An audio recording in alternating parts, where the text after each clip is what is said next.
مرید کی نگاہ میں پیر و مرشد کا مقام کتنا اہم ہونا چاہیے، اس کو سماعت کیجئے، انشاءاللہ ایمان تازہ ہو جائے گا۔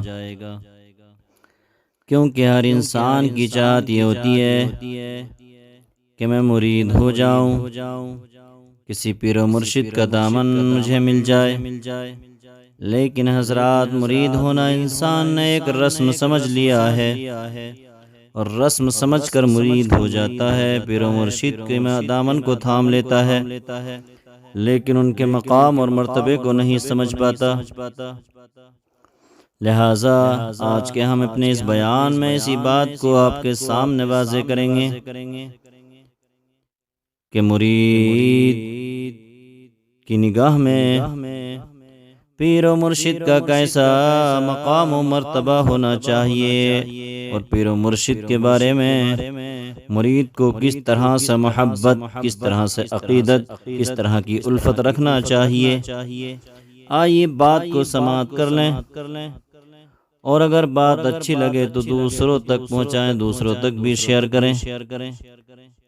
ہمارے سرکار غوث اعظم رضی اللہ تعالیٰ عنہ تحریر فرماتے ہیں کہ مرید کے لیے ضروری ہے کہ اس کو اپنے پیر و مرشد پر مکمل طور پر یقین اور پختہ عقیدہ ہو کہ اس وقت میرے پیر و مرشد سے بزرگ اور نیک اور کوئی دوسرا شیخ اور پیر نہیں۔ اس یقین اور عقیدے سے اس کو اپنے اصل مقصد میں کامیابی حاصل ہوگی۔ کون فرما رہے ہیں؟ شیخ عبد القادر جیلانی، ہم سب کے بڑے پیر، جن کے نام پر ہم اور آپ 11ویں شریف مناتے ہیں، لنگر کرتے ہیں، ان کے نام کی فاتحہ لگواتے ہیں ہر جمعرات اور پیر کو۔ اور آگے فرماتے ہیں کہ اور اللہ تعالیٰ کی بارگاہ میں اس مرید کو قبولیت کا درجہ حاصل ہو جائے گا، اور وہ مرید جو کچھ پیر و مرشد کی خدمت انجام دے رہا ہے، اس کی وجہ سے آفت و مصیبت سے محفوظ رہے گا، اور سلسلے کی نسبت کی برکت سے وہ تمام خطرات سے بچا رہے گا، تمام حادثات سے بچا رہے گا، اور پیر و مرشد کی زبان سے بھی وہی بات نکلے گی جو اس کے لیے مناسب ہوگی، اس مرید کے حق میں مناسب ہوگی۔ اتنا ہی نہیں بلکہ ہمارے سرکار غوث اعظم رضی اللہ تعالیٰ عنہ فرماتے ہیں کہ مرید کو چاہیے کہ پیر و مرشد کی مخالفت کسی حال میں نہ کرے، کہ پیر و مرشد اور مشائخ کی، کیونکہ پیر و مرشد اور مشائخ کی مخالفت مرید کے حق میں زہر قاتل ہے، کیونکہ پیر و مرشد کی نہ کھل کر مخالفت کرے اور نہ کسی تعویل کے ساتھ اس کی مخالفت کرے۔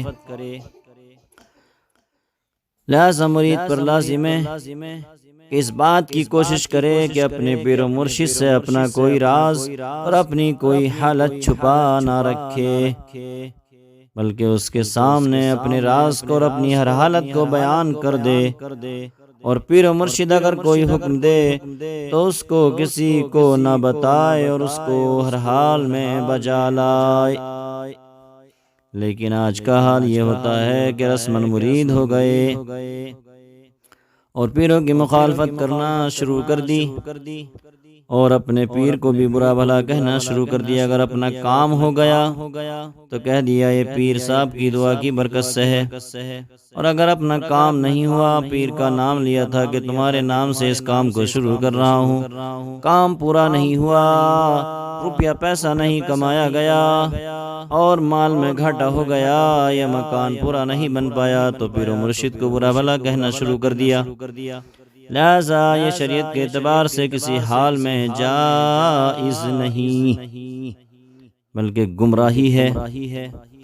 اس لیے جب کسی سے آپ مرید ہو ہی گئے ہیں اور اس کو شیخ بنا ہی لیا ہے، پہلے تو پیر کی چھان بین کریں، پورے طور پر اس کے بعد اس سے مرید ہوں، اور جب مرید ہو گئے تو ہر حال میں اپنی پوری حالت کو ان کے سامنے رکھ دیں، اور جس چیز کی وہ آپ کو تلقین کریں، جس چیز کا آپ کو حکم دیں، مرید کو چاہیے کہ اس کو پورے طور پر مانے، پورے طور پر عمل کرے، اور جس سے باز رہنے کو کہیں اس سے باز رہا جائے۔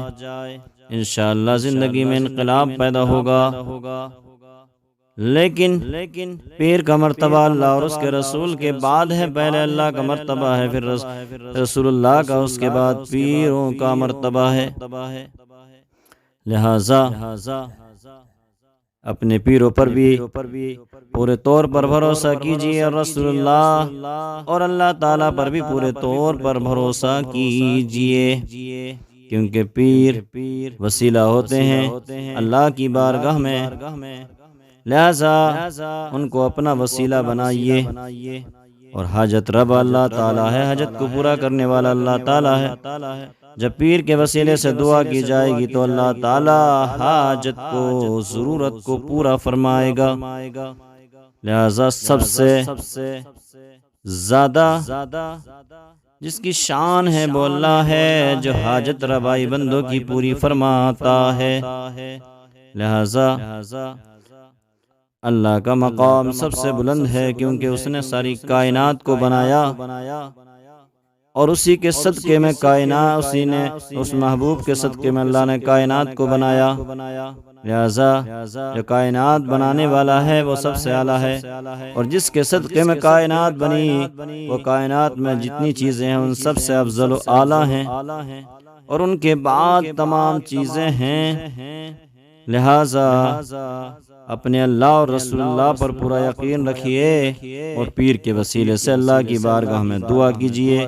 انشاءاللہ اگر آپ نے پیر کا مقام سمجھ کر دعا کی تو اللہ تعالیٰ پورا ضرور فرمائے گا۔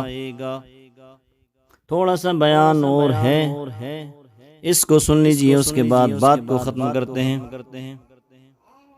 شیخ عبد القادر جیلانی نے فرمایا، جس شخص کو مجھ سے نسبت حاصل ہے اس کو کعبۃ اللہ سے بھی وابستگی حاصل ہو جائے گی۔ سبحان اللہ۔ چاہے اس کے اعمال پسندیدہ ہوں یا ناپسندیدہ، پھر بھی وہ میرے ہی صحبت یافتگان اور چاہنے والوں میں شمار ہوگا۔ اس کے لیے بہجت الاسرار وغیرہ کا مطالعہ کر سکتے ہیں۔ اور آپ نے آگے فرمایا، جو شخص میری طرف منسوب ہوا اور میرا نام لیا، اس کو اللہ تعالیٰ قبول فرمائے گا اور اس پر مہربانی کرے گا، اگرچہ وہ برے عمل بالا ہے مگر وہ میرے مریدوں میں شامل ہے۔ بے شک میرے رب تعالیٰ نے مجھ سے وعدہ فرمایا ہے کہ مریدوں اور میرے ہم مذہبوں اور میرے دوستوں کو ضرور اللہ تعالی جنت میں داخل فرمائے گا۔ اس لیے تو جمیل القادری فرماتے ہیں، مریدی لا تخف کہہ کر تسلی دی غلاموں کو، مریدی لا تخف کہہ کر تسلی دی غلاموں کو، قیامت تک رہے بے خوف بندہ غوث اعظم کا۔